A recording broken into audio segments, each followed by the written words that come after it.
مشکل کام کی آسانی کا عمل۔ حکیم الامت حضرت تھانوی رحمۃ اللہ علیہ نے لکھا ہے، جس کا کسی طرح کا کام اٹکا ہوا ہو 12 دن تک ہر روز اس دعا کو 12,000 مرتبہ پڑھ کر ہر روز دعا کرے، انشاءاللہ کے ساتھ مشکل کام ہو جائے گا۔ اور وہ وظیفہ یہ ہے: بسم اللہ الرحمن الرحیم، السلام علیکم ورحمۃ اللہ وبرکاتہ۔ محترم ناظرین، امید کرتی ہوں آپ جہاں بھی ہوں گے خوش ہوں گے، خیر و عافیت سے ہوں گے۔ محترم ناظرین، رسول اللہ صلی اللہ علیہ وآلہ وسلم کی 7 وصیتیں۔ سیدنا ابو ذر غفاری رضی اللہ تعالیٰ عنہ فرماتے ہیں، میرے خلیل صلی اللہ علیہ وآلہ وسلم نے مجھے 7 چیزوں کا حکم دیا۔ نمبر 1، مساکین سے محبت کرنا۔ نمبر 2، اپنے سے کم درجے کے لوگوں پر نظر کرنا اور اپنے سے اونچے درجے کے لوگوں کو نہ دیکھنا۔ نمبر 3، مخالفت کے باوجود صلح رحمی کرنا۔ نمبر 4، کسی سے کسی چیز کا سوال نہ کرو۔ نمبر 5، حق بات کہنا اگر وہ کڑوی ہی ہو۔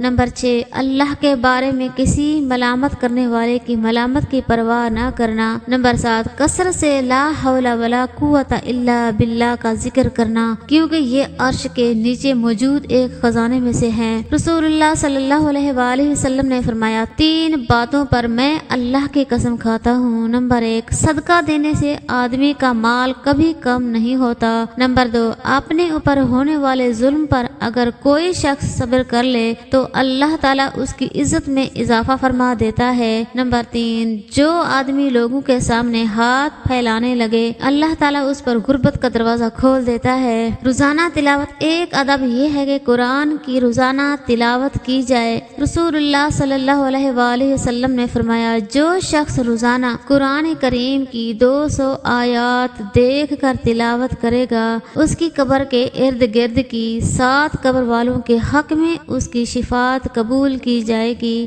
اور اللہ تعالیٰ اس کے والدین کے سر سے بھی عذاب ہلکا کر دے گا، اگرچہ وہ مشرک ہی کیوں نہ ہو۔ نبی کریم صلی اللہ علیہ وآلہ وسلم نے فرمایا، موت کی آرزو مت کرو، اگر تم نیک ہو تو شاید زیادہ نیکی کر سکو اور اگر بدکار ہو تو توبہ کر کے اللہ کو راضی کر سکو۔ رسول اللہ صلی اللہ علیہ وآلہ وسلم نے ارشاد فرمایا، 3 انگلیوں سے کھانا انبیاء علیہ السلام کا طریقہ ہے، 3 انگلیوں سے کھانا سنت ہے اور 5 انگلیوں سے مت کھاؤ، کیونکہ یہ اعراب گنواروں کا طریقہ ہے۔ گھروں میں مساجد بنانا۔ سیدہ عائشہ صدیقہ رضی اللہ تعالی عنہا سے روایت ہے، نبی کریم صلی اللہ علیہ وآلہ وسلم نے ارشاد فرمایا، رسول اللہ صلی اللہ علیہ وآلہ وسلم نے ہمیں گھروں میں مساجد بنانے یعنی جائے نماز متعین کرنے، ان کو صاف ستھرا رکھنے اور خوشبو لگانے کا حکم فرمایا تھا۔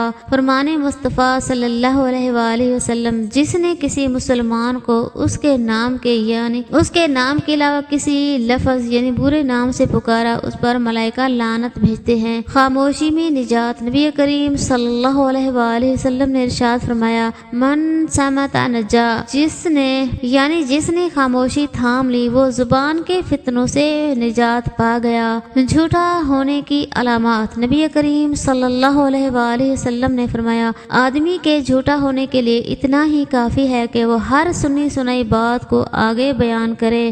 رسول اللہ صلی اللہ علیہ وآلہ وسلم نے ارشاد فرمایا، جس شخص پر تنگ دستی مسلط ہو جائے وہ مجھ پر کثرت سے درود پاک پڑھے، اس لیے کہ درود شریف تنگ دستی کو ختم کر کے کثرت رزق اور حاجات کو پورا کرنے کا باعث ہے۔ نماز میں جماعی روکنا۔ رسول اللہ صلی اللہ علیہ وآلہ وسلم نے فرمایا، جب تم میں سے کسی شخص کو نماز میں جماعی آئے تو وہ جتنا اس کے بس میں ہو اس کو روکے، کیونکہ شیطان اندر داخل ہوتا ہے۔ ہر آفت سے محفوظ۔ رسول اللہ صلی اللہ علیہ وآلہ وسلم نے فرمایا، جس نے سورہ بقرہ کی 2 آخری آیتیں رات میں پڑھ لیں وہ اسے ہر آفت سے بچانے کے لیے کافی ہو جائیں گی۔ رسول اللہ صلی اللہ علیہ وآلہ وسلم نے فرمایا، جو شخص مومن مردوں اور عورتوں کے لیے مغفرت کے لیے دعا کرتا ہے، اللہ تعالیٰ اس کے لیے ہر مومن مرد اور عورت کے بدلے میں ایک نیکی لکھ دیتا ہے۔ رسول اللہ صلی اللہ علیہ وآلہ وسلم نے ارشاد فرمایا، تم میں سے بہترین آدمی وہ ہے جو دوسروں کو کھانا کھلائے۔ فرمان مصطفیٰ صلی اللہ علیہ وآلہ وسلم، روٹی کا احترام کرو کہ وہ آسمان اور زمین کی برکات سے ہے۔ جو شخص دسترخوان سے گری ہوئی روٹی کو کھا لے گا اس کی مغفرت ہو جائے گی۔ فرشتے جس کے لیے بد دعا کریں، ہر دن میں صبح کے وقت 2 فرشتے نازل ہوتے ہیں، ان میں سے ایک کہتا ہے اے اللہ خرچ کرنے والے کو نعمت بدل دے، اور دوسرا کہتا ہے اے اللہ روک کر رکھنے والے کا مال برباد کر دے۔ رسول اللہ صلی اللہ علیہ وآلہ وسلم نے فرمایا جس گھر میں مہمانوں کو کھانا کھلایا جاتا ہے وہاں خیر یعنی رزق، برکت اور بھلائی اتنی تیزی سے پہنچتی ہے جتنی تیزی سے چھری بھی اونٹ کے کوہان کی طرف نہیں پہنچتی۔ مشکل کام کی آسانی کا عمل حکیم الامت حضرت تھانوی رحمۃ اللہ علیہ نے لکھا ہے جس کا کسی طرح کا کام اٹکا ہوا ہو وہ 12 دن تک ہر روز اس دعا کو 12,000 مرتبہ پڑھ کر ہر روز دعا کرے، انشاءاللہ کے ساتھ ہی مشکل کام ہو وہ پورا ہو جائے گا۔ اور وہ وظیفہ یہ ہے یا بدیع العجائب بالخیر یا بدیع، اس کو روزانہ 100 مرتبہ یعنی 12 دن تک 12,000 پڑھے، انشاءاللہ کام ہو جائے گا۔